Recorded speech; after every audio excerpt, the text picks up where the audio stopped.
Iglesia, en las dos últimas predicaciones mías, porque la semana pasada predicó el pastor César y nada que ver con esto, ¿no? De lo que estamos hablando, pero en mis dos últimas predicaciones, disculpad, os llevé a reflexionar sobre qué tema. Sobre la fe, eso es, sobre la fe. En la primera, basados en Hebreos 11, estuvimos respondiendo a la pregunta ¿cómo opera la fe? ¿Os acordáis? ¿Cómo opera la fe? Concluyendo que la fe no es tener la esperanza de que todos nuestros problemas se van a solucionar o que todos nuestros sueños se van a cumplir, sino que la verdadera fe nos mantiene firmes o mantiene firme nuestra mirada en Jesús. Esa es la fe. En la segunda predicación pudimos reflexionar acerca de cómo vivimos en esa fe, porque debemos reconocer que no es fácil. Vivir así no es tan fácil, ¿no? Porque la vida tiene circunstancias muy difíciles. Seguro que todos ya habéis pasado alguna vez por alguna circunstancia bastante complicada, ¿no? Pero vimos que el Señor nos ofrece esa paz sobrenatural que sobrepasa todo entendimiento cuando le entregamos a Él nuestros dolores y cuando le dejamos reinar en nuestra mente. ¿Os acordáis que citamos a Isaías, capítulo 26, versículo 3? Tú guardarás en completa paz a aquel cuyo pensamiento en ti persevera, porque en ti ha confiado. Pues como ya dije, no podemos pretender definir la fe con una frase, no se puede pretender, ni siquiera con una predicación, ¿eh? A menudo hemos utilizado el conocido versículo de Hebreos 11:1 para definir la fe, pero eso no es una definición de la fe, es una expresión, una de las expresiones de la fe, es una afirmación sobre qué es la fe, pero no podemos meter la fe solo en una oración simple, ¿vale? La fe es un misterio demasiado grande como para pretender definirlo con una sencilla oración o con una predicación. Por eso necesitamos seguir aprendiendo, reflexionando acerca de la fe. Porque el conocimiento de la fe que nosotros tengamos determinará cómo es realmente nuestra fe. ¿Se entiende esto, verdad? Tal y como yo concibo el concepto de la fe, esa será mi fe. Por eso es tan importante que pensemos y que meditemos en esto. ¿Qué es la fe? ¿Cómo funciona la fe? ¿Cómo opera en mí la fe? Y nuestra fe no puede ser otra que la verdadera. Aquella fe que el mismo Dios nos ha dado a conocer en su palabra, ¿vale? Por esta razón, en esta mañana vamos a seguir reflexionando sobre la fe. En esta ocasión, respondiendo a la pregunta, ¿qué produce la fe? ¿Qué produce la fe en nosotros, obviamente? Antes de meternos de lleno al tema, vamos a orar. Señor y Padre, te damos muchísimas gracias porque tú has querido, Señor, que podamos conocerte, Señor. Tú has querido, Señor, presentarte delante de nosotros, revelarte, darte a conocer y además explicarnos bien quién eres, cómo eres, cuánto nos amas, Señor. Y te damos las gracias, Señor. Y te damos gracias por la fe que tú nos ofreces, por medio de la cual podemos relacionarnos contigo y podemos, Señor, responder a tu llamamiento, Señor. Gracias. Te pedimos que tu Santo Espíritu en esta mañana nos capacite y nos ilumine para comprender tu palabra, Señor, y para que ésta tenga efecto verdadero en nuestra vida y seamos transformados por ti en tu imagen. Te lo pedimos en el nombre de Jesús. Amén. Muy bien, para responder a nuestra pregunta, vamos a estar meditando en las palabras que el profeta Isaías dirigió al pueblo de Dios y las encontramos en el capítulo 40 del libro de Isaías, versículos del 27 al 31. Yo os animo a que lo abráis en vuestra Biblia, aunque yo lo voy a poner aquí para que todos podamos compartir una misma versión, ¿no? Pero os animo a que lo tengáis ubicado en vuestra Biblia. Está fallando, creo, este micro, ¿no? Antes de leer el relato, vamos a ponernos en contexto, ¿vale? El libro del profeta Isaías se divide en tres grandes partes. Después cada parte se divide en más partes, ¿vale? Pero principalmente en tres grandes partes. Aquí lo tenemos. Lo conocido como Proto-Isaías, que va de los capítulos 1 al capítulo 39. Esto es bueno que toméis notas. Veo algunos tomando notas, así que es interesante que os apuntáis esto, aunque sea en el móvil, ¿no? Proto-Isaías, del capítulo 1 al capítulo 39. Tenemos Deutero-Isaías. Bueno, Proto-Isaías, para los que no sepáis, viene del griego. Proto es primero, ¿vale? Primero. El primer Isaías, por decirlo así. Deutero-Isaías, segundo Isaías, ¿vale? Y Trito-Isaías. Bueno, el Deutero, que es el segundo, va del capítulo 40 al 55, y Trito-Isaías, el tercer Isaías, va de 56 a 66. ¿En qué se basa esta división? Principalmente en que cambia el mensaje, cambia la situación del pueblo a la que van dirigidas las palabras o va dirigido el mensaje, ¿vale? En cada una de las tres secciones, la situación del pueblo de Israel ha cambiado. Y cambia también incluso la forma, en algunas ocasiones, en que está escrito el texto, en que se ha desarrollado, ¿vale? la narrativa. Por esta razón, algunos expertos, esto os lo doy como dato, algunos expertos han propuesto que tal vez el profeta Isaías escribiera solo la primera parte y las otras dos las escribieran pues algún discípulo suyo o alguien de sus discípulos o tal. De esto no se ha llegado a un consenso, así que a nosotros nos da igual. Lo que nos importa es que tenemos la palabra de Dios. ¿La haya escrito toda Isaías o haya sido de Isaías y otros autores de los que no tenemos nombre? No pasa nada. La cuestión es que todo el libro de Isaías es palabra de Dios inspirada por el Señor y nos es útil y necesaria hoy. En la primera parte del libro, lo que se llama Proto-Isaías, el profeta advierte al pueblo de Dios del peligro que corre por las amenazas de los grandes imperios. ¿Qué imperios son aquellos? ¿Os acordáis? Hay dos imperios principalmente, el imperio asirio y el imperio babilónico. ¿Vale? El imperio asirio y el imperio babilónico. Por un lado, el pueblo de Dios ha sido idólatra, ¿vale? Mezclando su cultura y creencias con las de otras naciones, convirtiendo a la nación israelita en una nación sincretista. ¿Entendéis lo que esto significa? Repleta de creencias espirituales mezcladas y adoración a diferentes dioses. Pero por otro lado, el pueblo de Dios ha sido desobediente al pacto que tenía con su Dios, porque ha decidido confiar más bien en pactos que ha hecho con otras naciones que con el pacto que tenía con el propio Dios. Durante toda la historia de la nación israelita hasta este momento, el Señor estuvo enviando profetas. Y antes de los profetas envió jueces para que guiaran al pueblo, para decirle al pueblo, tus actos no son buenos y tienen consecuencias y vas a vivir las consecuencias. De hecho, no sé si lo recordáis, Isaías le dijo al rey Ezequías, Ezequías, ¿estás haciendo tratos con Babilonia? Pues sufrirás las consecuencias. No lo hagas, pero lo hizo. Y 100 años después, ¿qué tuvimos? El exilio a Babilonia, la conquista del imperio babilónico. Porque a veces pensamos que esto del exilio y todo esto es un castigo de Dios determinado. Sí, en realidad Dios está diciendo, tú has tomado la decisión de hacer estos pactos con estas naciones, vas a vivir las consecuencias de las trampas de estas naciones. Porque tú tenías un pacto conmigo, no con nadie más. Pero ahí vemos al pueblo de Dios rompiendo el pacto ya desde el principio, ¿no? La segunda parte del libro de Isaías, que comienza en el capítulo 40, es el mensaje que Dios da al pueblo que en este momento se encuentra ya exiliado en Babilonia, ¿vale? Por eso cambia el mensaje y cambia el contexto o la situación en la que se encuentra el pueblo. Seguramente en vuestras Biblias lo ponga, que estáis ya en el capítulo 40 en otra sección de Isaías. No sé si os lo pone antes del capítulo 40, normalmente a veces pone un título en algunas Biblias diciéndote, esta es una nueva parte.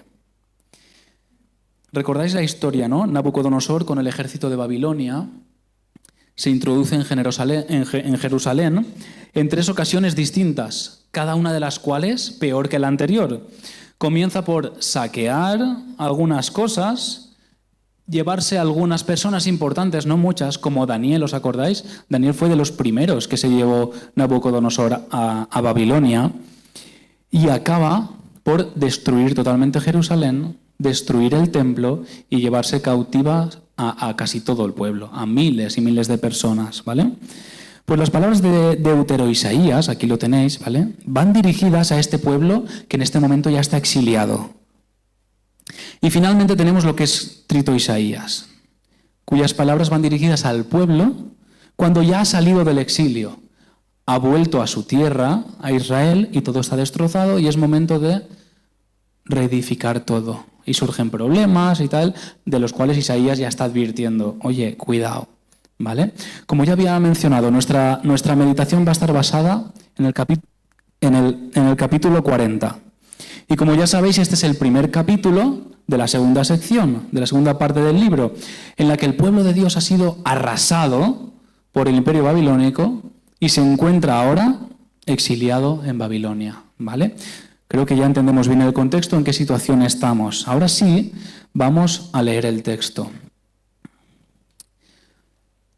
Isaías 40, y nos vamos directamente al versículo 27. Dice, ¿por qué dices, Jacob, y hablas tú, Israel? Mi camino está escondido del Señor. Mi Dios ignora mi derecho. ¿No has sabido, no has oído que el Dios eterno es el Señor, el cual creó los confines de la tierra? No desfallece, ni se fatiga con cansancio, y su entendimiento no hay quien lo alcance.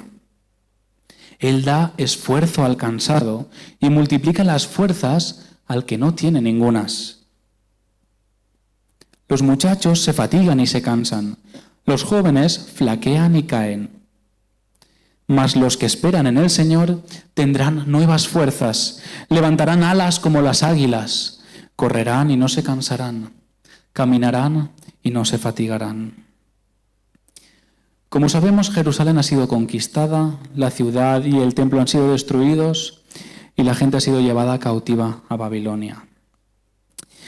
En el versículo 27, el profeta Isaías,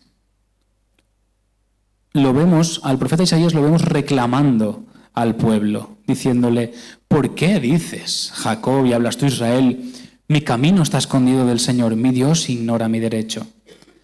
Aquí Isaías nos está dejando ver algo importante, ¿no? Y es cómo se encuentra, al menos emocionalmente, el pueblo de Dios en este momento, que está exiliado. ¿Cómo está? El pueblo de Dios se está quejando. El pueblo de Dios se está quejando. Y podría parecer lógico, ¿verdad? Podría parecer lógico. Acaba toda su tierra, la cual le había sido prometida, y eso lo llevaban ellos muy, muy dentro de sí mismos, le había sido arrebatada. Habían sido sacados de esa tierra y todo lo que habían construido había sido destruido, incluso el templo, que era en el lugar en el que estaba Dios. ¿Dónde estará Dios ahora si no tenemos el templo? ¿Qué pasa aquí? ¿No? ¿Cómo no se van a quejar, no? El pueblo está triste, desolado, asustado. Y principalmente expresan dos quejas. En primer lugar dicen, mi camino está escondido del Señor. En otras palabras, lo que le están recriminando al Señor es, Señor, ¿no ves mi vida? ¿No ves nuestra vida? ¿No ves lo que estoy viviendo? Parece que te da igual que estés sufriendo. Estás menospreciando mi problema, la situación en la que me encuentro en este momento. Y por otra parte reclaman, Dios ignora mi derecho. ¿Qué quieren decir con esto? Se están quejando de que Dios no haga nada para librarlos del abuso, porque están viviendo un abuso en este momento. Se están quejando de que Dios no haga nada por librarlos del abuso que están sufriendo por parte de sus conquistadores. Como si dijeran, es que a Dios no le importa que esté siendo abusado por otros imperios. No le importa. Por lo tanto, como vemos, el pueblo de Dios se está quejando a Dios, recriminándole que, en pocas palabras, está pasando de ellos. Dios está pasando de nosotros. Como hemos comentado otras veces, podemos comparar nuestro tiempo, el tiempo actual, con el tiempo del exilio, puesto que ahora nos encontramos exiliados. Nos encontramos exiliados en un mundo gobernado por el maligno hasta hoy, ¿vale? En el que experimentamos abusos de parte de los más poderosos, o desde el gobierno o incluso desde nuestros propios jefes, y a veces nuestros padres o nosotros como padres abusamos incluso de los hijos, ¿no? Porque así es el ser humano en su naturaleza, ¿no? Cuando le das poder, abusa. Entonces, ahora mismo vivimos en este mundo y experimentamos muchas cosas, ¿no? Experimentamos dolor, tristeza, enfermedad, situaciones complicadas, ansiedad. Y muchas veces caemos en esta misma actitud que los israelitas que están cautivos en Babilonia. Señor, ¿estás pasando de mí? ¿No ves que estoy sufriendo? ¿Por qué no me escuchas? ¿Por qué no me respondes? Quiero que me saques de esta situación. ¿Qué pasa, Señor? ¿No me oyes? ¿No te importa lo que me está sucediendo? Me siento abandonado por ti.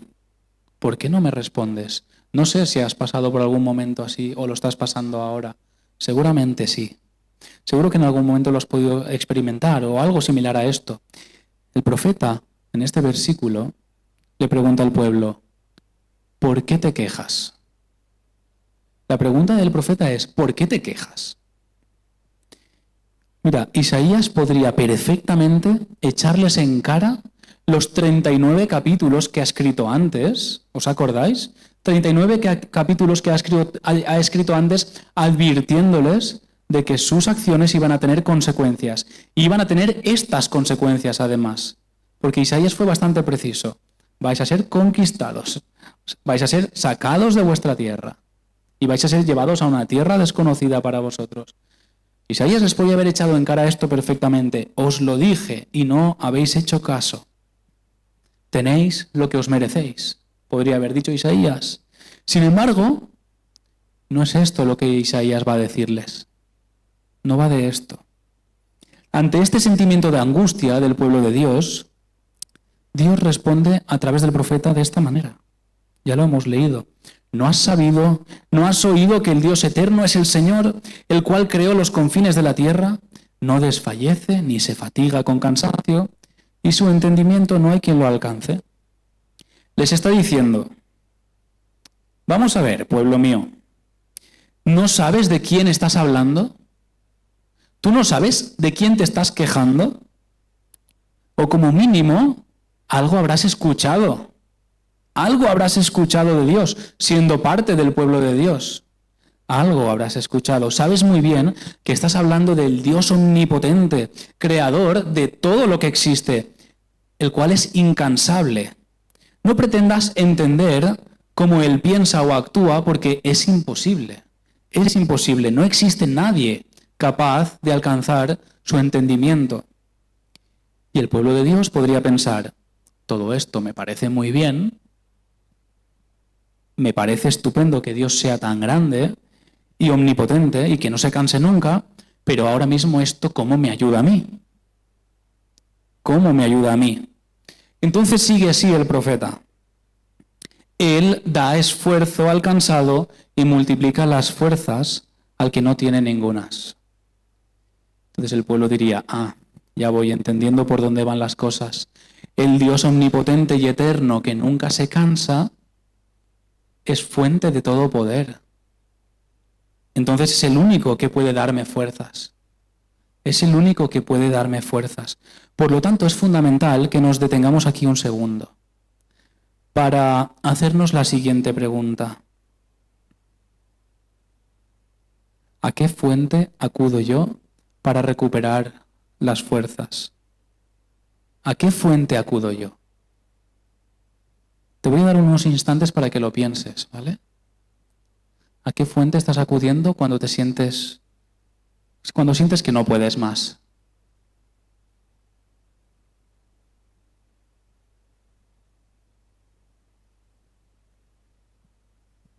Cuando te sientes triste, cansado o decepcionado, asustado, asustada. Esto va para ambos géneros. Enfadado, desesperado, que no puede más. ¿A qué o a quién acudes? Piénsalo, porque seguro que lo sabes. ¿Es posible que te estés refugiando a lo mejor viendo vídeos en el móvil para distraerte? ¿Es posible? ¿O ver películas o series para mantener tu mente ocupada y dejar de pensar en tus problemas? O a lo mejor estás esperando quedar con amigos o amigas para pasarlo bien, ¿no? Y olvidar un poquito lo que te sucede, por ejemplo, ¿no? O no sé si acudes a libros de estos de autoayuda, ¿no? Para que te digan lo que tienes que hacer. O a lo mejor eres de los que busca vídeos en YouTube de algún supuesto experto que te pueda aconsejar. O simplemente te metes en la cama y duermes para que el tiempo pase más rápido. O tal vez eres de los que llama a algún familiar o algún ser querido para desahogarte, para contarle todo lo mal que estás, ¿no?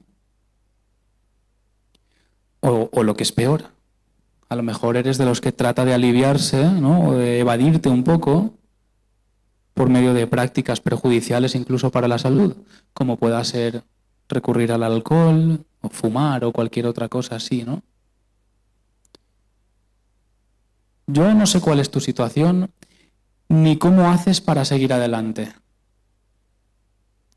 Pero todo este tipo de prácticas y muchas otras que podríamos haber mencionado, tal vez nos pueden ayudar en un momentito, puntualmente. Tal vez podamos sentir que nos den una especie de fuerzas en un momento, o que al menos nos distraen y nos relajan un poco de la situación en la que podemos estar. Tal vez nos ayudan simplemente a mantener nuestra mente distraída de nuestra dolorosa realidad, pero no solucionan nada. No solucionan nada. Y con estas dinámicas lo que va a pasar es que tus fuerzas y las mías van a seguir menguando hasta que no puedas más. Porque la única fuente de poder verdadero que tú necesitas es Dios. Ya está. Es Dios. El único que puede restaurar tus fuerzas de verdad es Dios. Por eso Isaías le decía al pueblo, Dios no desfallece, ni se fatiga con cansancio, porque Él mismo es la fuente de poder y es todo lo que tú necesitas. Es todo lo que tú necesitas. En el versículo 30 el profeta sigue diciendo, los muchachos se fatigan y cansan, los jóvenes flaquean y caen. ¿Qué quiere decir con esto? ¿Qué pasa? ¿Que a los adultos no les pasa? No va de esto. Lo que quiere decir es precisamente que los jóvenes que se supone que son los más fuertes, los jóvenes que se supone que son los que más energía tienen, también acaban cansándose. También acaban cansándose, porque todo ser humano tiene un límite. Todo ser humano es limitado. Unos se cansan antes, otros se cansan, aguantan un poco más, pero todos acaban cayendo. Todo ser humano acaba agotándose. Sin embargo, mira lo que dice el siguiente versículo. Mas los que esperan en el Señor tendrán nuevas fuerzas, levantarán alas como las águilas, correrán y no se cansarán, caminarán y no se fatigarán. El profeta nos da el mensaje de la verdad por medio de este contraste tan grande entre los muchachos y los que esperan en el Señor. Está diciendo, hasta el más fuerte de los seres humanos acabará cayendo. Sin embargo, cualquiera que espere en el Señor verá restauradas sus fuerzas. Cualquiera. Aquí es donde entra en juego la fe. Aquí es donde entra en juego la fe. Los que esperan en el Señor. En este contexto, esperar no es un acto pasivo, no es un acto pasivo en el que te quedas quieto, sin hacer nada y esperas a que Dios haga todo y ya está. Tampoco es un acto puntual, que realizas solo cuando estoy mal y ya está. No es un acto puntual. Esperar en Dios es una condición de vida. Es una forma de vida. Esperar en Dios es una forma de vida. Los que esperan. Está escrito en hebreo de tal modo que se entiende que es una espera activa y constante. Una espera activa y constante. El que espera en Dios es el que busca a Dios en cada momento. El que sabe que Dios es la fuente de fortaleza que necesita. El que, como María, la hermana de Lázaro, ¿os acordáis? Cuando María perdió a su hermano Lázaro, salió corriendo, dejando su casa, dejando a toda la gente que estaba ahí con ella y todo. ¿Y dónde fue? A los pies de Jesús, de rodillas a los pies de Jesús. Tú no necesitas. Mira, todo esto está bien, ¿vale? Lo que voy a decir. Tú puedes consultar estas cosas, pero no necesitas realmente los libros de autoayuda, ni vídeos de YouTube, ni nada de todo esto para recuperar tus fuerzas. Tú necesitas estar con Jesús. Ya está. Necesitas estar con Jesús. Y así, el que espera en Dios tendrá nuevas fuerzas y levantará alas como las águilas. No sé si habéis escuchado alguna vez el mito ese de la renovación de las águilas. Se puso muy de moda en un tiempo, ¿vale? Algunos contaban la historia, ¿no? de que las águilas, cuando cumplen 40 años, se van a lo alto de una montaña, se arrancan todas las plumas y las garras y se rompen incluso el pico contra una piedra. O sea, se quedan, imagínate el animal. ¿Vale? ¿Y qué pasan? Como 150 días restaurándose, y pasados los 150 días son aves preciosas, con su plumaje, con su pico nuevo, con sus garras nuevas, con todo maravilloso, ¿no? Esto no tiene ninguna base científica, entonces tampoco me parece bien utilizarlo como ejemplo, ¿no? Utilicemos cosas que sean verdaderas. Lo que sí se sabe es que las águilas, como muchas otras aves, renuevan sus plumas, ¿vale? Eso sí se sabe. Renuevan sus plumas y que cuando están en tiempo de renovación, su plumaje se ve descuidado. Incluso el ave parece que esté como enferma, ¿no? Se le ve un aspecto enfermizo. Luego, cuando ya tienen todo el plumaje nuevo, cuando lo han cambiado todo, se las ve relucientes, se las ve como poderosas, ¿no? Como, wow, esta ave está sana, está fuerte, ¿vale? Para el mundo antiguo, esto representaba una especie de renovación milagrosa, ¿vale? Ellos sacaban, sabéis que de la naturaleza sacaban muchas enseñanzas. Pues para ellos esto representaba una especie de renovación milagrosa. Por esta razón vemos al salmista en el Salmo 103, versículo 5, diciendo, el que sacia de bien tu boca, o sea, Dios, de modo que te rejuvenezcas como el águila. Que te rejuvenezcas como el águila.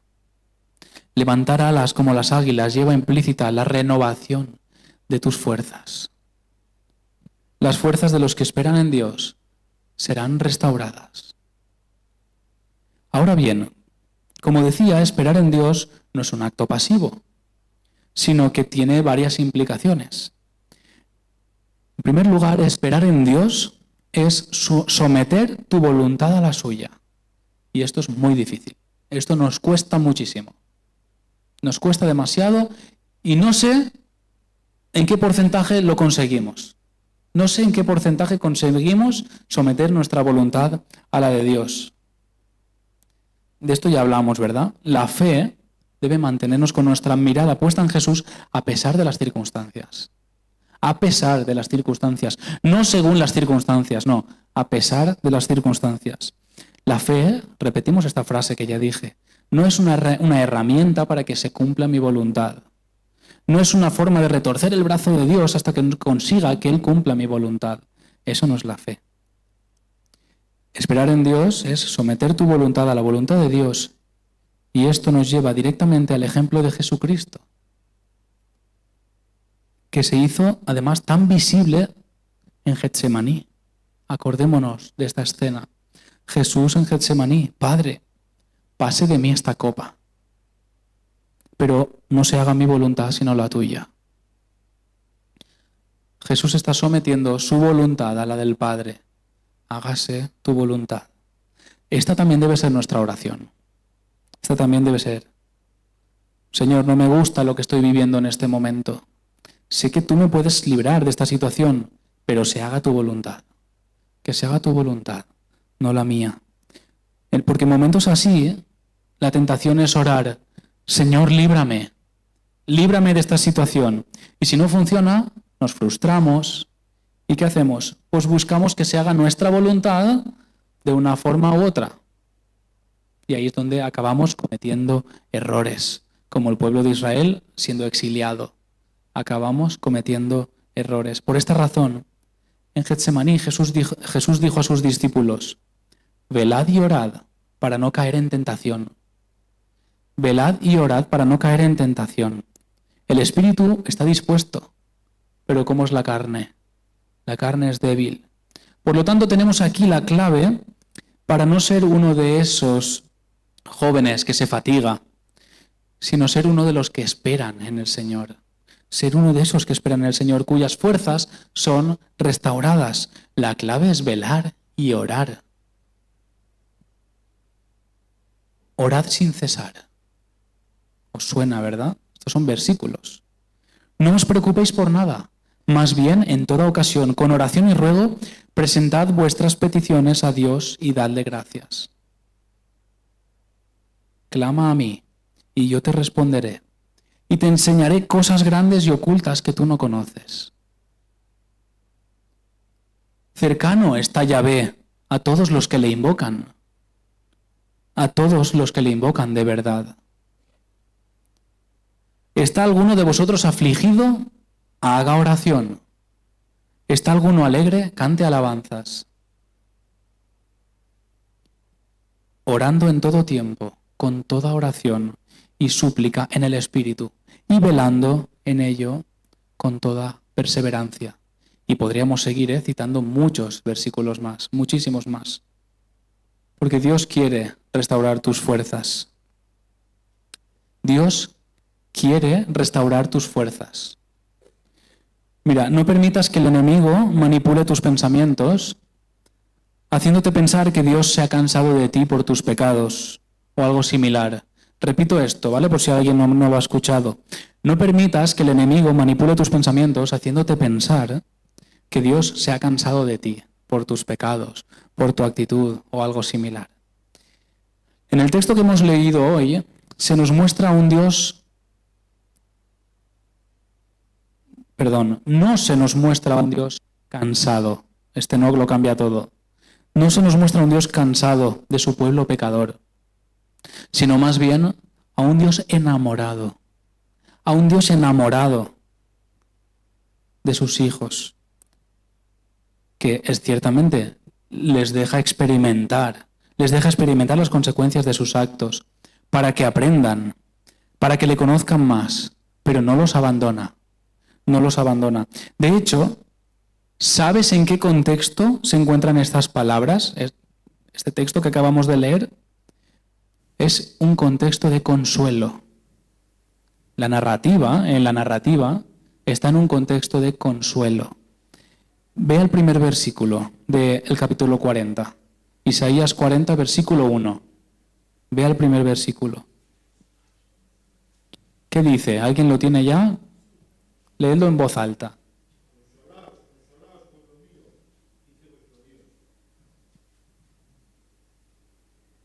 ¿Consolaos? ¿Sí? ¿En tu versión pone consolaos? Vale. Consolaos. El hebreo dice algo así como consolad. Es lo que le está diciendo Dios al profeta. Ve y consuela a mi pueblo. Ve y consuela a mi pueblo. Fijaos, Dios ha permitido que el pueblo sea exiliado. Sin embargo, dice, profeta, consuela a mi pueblo. Es una pena que no podamos leer y entender bien el idioma original en el que esto fue escrito, que es el hebreo, porque en la traducción se pierden matices. ¿Recordáis lo que hizo Dios para dar vida al ser humano? ¿Qué hizo Dios cuando le dio vida al ser humano? Sopló en su nariz aliento de vida. Aquello que nos hizo respirar por primera vez y despertar. La palabra hebrea que aquí se ha traducido como consolad es nahamu, que lo que viene a expresar es algo así como haced que respiren de nuevo. Haced que respiren de nuevo. La voluntad de tu Padre Celestial es mantenerte respirando siempre. Mantenerte respirando siempre. Cuando sientas que te estás ahogando, recuerda que el Señor quiere que sigas respirando. Él está preparado, esperando a que te acerques a Él. Esperando a que te acerques a Él para hacerte respirar de nuevo, para darte otra vez aliento que produce la fe en Jesucristo. Fortaleza para seguir adelante, a pesar de las circunstancias, esperando la promesa de la segunda venida de Cristo, claro. Nos da oxígeno para seguir respirando cuando parece que estamos a punto de morir asfixiados. Gozaos en la esperanza, gozosos en la esperanza, sufridos en la tribulación, constantes en la oración, le dijo el apóstol Pablo a los romanos. Porque el que espera en el Señor tendrá nuevas fuerzas. Levantará alas como las águilas, correrá y no se cansará, caminará y no se fatigará. Te invito a que inclines tu cabeza, cierres tus ojos y que abras tu corazón al Señor para pedirle que Él sea la fuente a la que acudes a recuperar tus fuerzas. Que tu fe esté puesta en Él y nada más.